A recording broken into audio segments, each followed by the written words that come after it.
Мы продолжаем нашу встречу с Суфьяном Ибрагимовым. Задавайте побольше вопросов. Так, о чем мы говорили в последнем ролике? Да, сейчас я продолжу.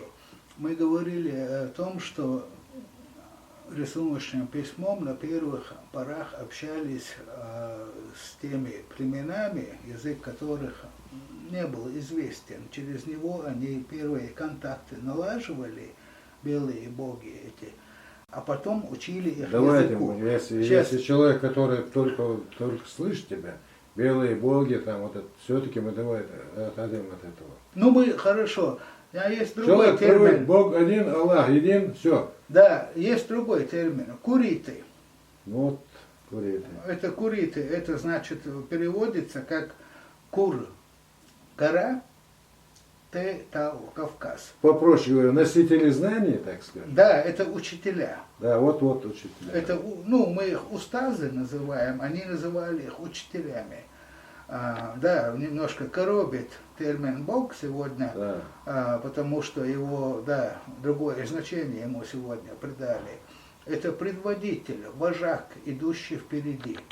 Бог на чеченском языке, выдающийся, такие значения. Но это не значит Аллах. Да, это не вообще отношения не имеет. Аллах не Бог, Аллах Дейла мы называем. Мы же никогда не говорим «Хей Бог, сон Вадира». Да. Мы говорим «Хей Дейл». Мы его никогда не называли Богом. Это переводчики сделали из наших предков язычников. Некоторые говорят «Я Аллах». Это ну «Я Аллах» это «О Аллах» переводится. Не противоречит, по-моему. «О Аллах» переводится «Я Аллах Бог». Понимаешь? Но он не противоречит Садейлу. Нет, все это другой вопрос. Не будем этого касаться. Я к чему говорю? Вот эти вот изображения, которые они использовали при общении, их называли тотемами. Что такое означает слово тотем? Корень тот, тотемизм. Тоти на арабском языке попугай. Подражание. Это, знаешь, не поклонение, а подражание. Через эти, каждому племени они присваивали, эти куриты, определенный тотем.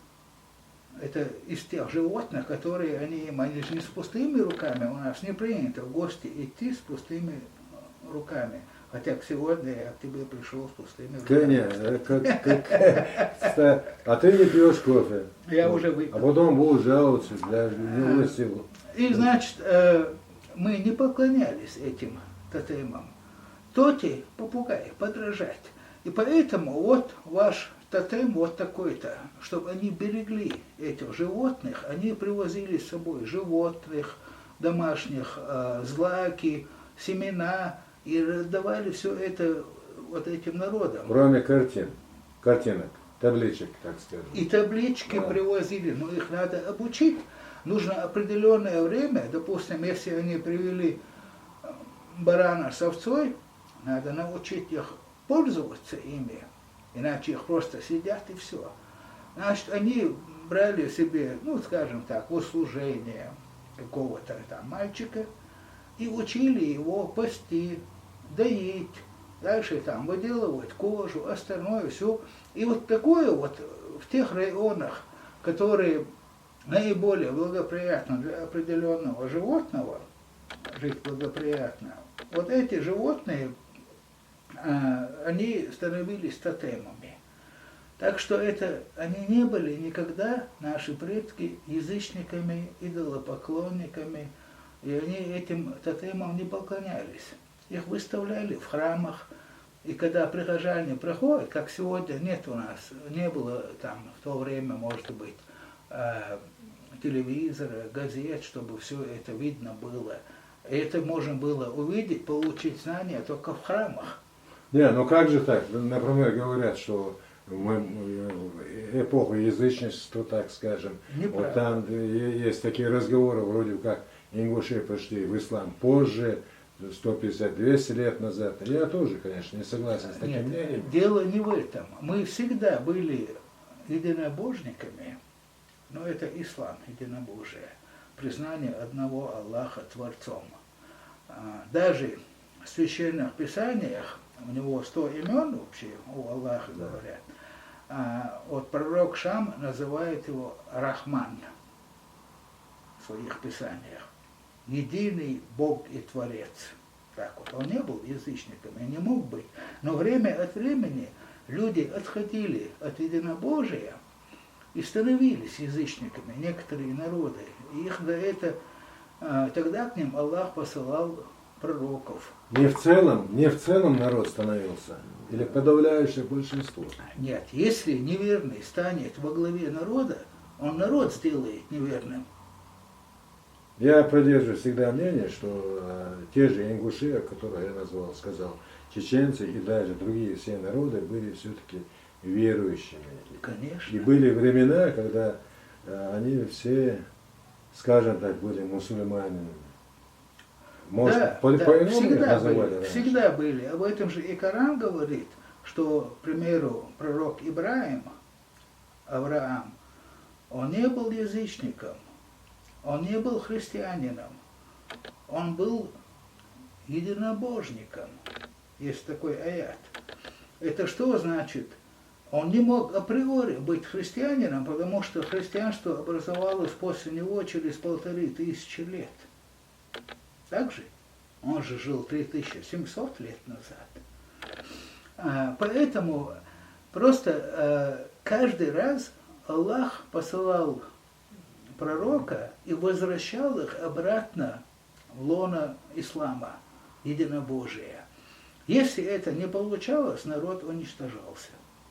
Во сколько я уничтожил селений, есть же такие аяты. И поэтому то, что да, 150 лет назад обратно вернулись в ислам ингуши. Примерно 150 лет. Вернулись, очистили. Не будем наших братьев обижать. Это наши братья, Но это тоже такие можно же. самое сказать там про лакцев, которые приняли, говорят вроде якобы первым ислам на Северном Кавказе, первым бросили.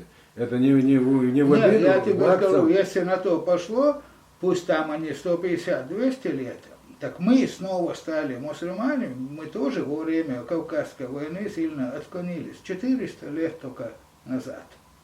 Ночи вернулись в ислам. Не, но ногчи, галай, ингуши, те же разгумки, лакцы, аварцы, все они были, мне так как кажется, все они, то есть народы были в исламе. Те же лезгинцы, там, даргинцы, Были. Даже я осмелюсь сказать, калмыки, Конечно. китайцы там, не имеет значения, Ну вот, чукчи, видите. они все были в исламе. Да, раньше да. Но сегодня, например, у них буддизм. У китайцев, у индийцев. Значит, мы их не называем их мусульманами. Они поклоняются разным богам, у них их множество. Но дело в том, что мы еще не знаем, насколько они воспринимают, что они подразумевают под этими богами. В принципе, это те же куриты, учителя, которых они обожествили. Понимаете? Это очень И даже, что интересно, даже название столицы Индии, Дели, Дела, Аллах. Вот смотри, Индия, да, вот про Индию, там же очень много мусульман, правильно? Конечно. Я к чему это хочу сказать?